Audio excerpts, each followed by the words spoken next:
This is Matt Huber. Today I wanted to show you a quick little trick that I use to be able to make a little more space for my kick in relation to the bass. So the thing about a bass is it's usually a bass guitar, synth bass, it's usually a sustained sound. So you've got this sustained low end, whereas a kick drum is a momentary thing. So a lot of times instead of just notching out a frequency in the bass that of the fundamental of the kick drum, instead of doing that where it's a permanent thing, I'll set up a dynamic EQ. So we've got this plugin here by TDR called Nova. It's a dynamic EQ, super powerful, awesome sounding. And what I'm using this for, I've got this on the bass, and what I'm using this for is to, whenever the kick drum hits, in that moment I have this dynamic EQ pull some of that frequency out, the frequency of the fundamental, of the kick drum, which I've determined to be around 49 hertz. It'll pull that out in that moment, just a little bit, to make room for that specific note in the kick drum. So it's something you actually don't hear. You don't so much hear that frequency being removed from the bass, but you just hear a little more articulation out of the kick drum.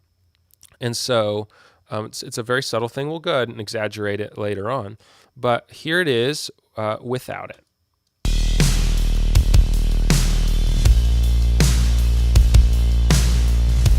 They're actually working pretty well together, but I want just a little bit more room for that kick drum, the note of that kick drum.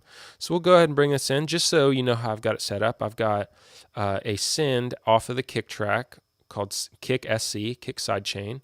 I've got it at Unity, and I've got it running into the sidechain, the key input of this plugin.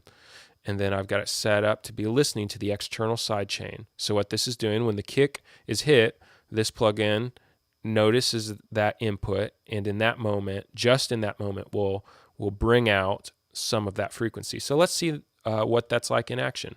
So I'm going to run it without it, and then I'm going to put it in halfway through.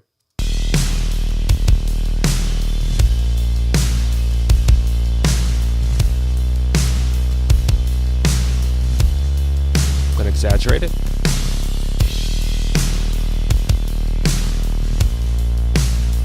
Without.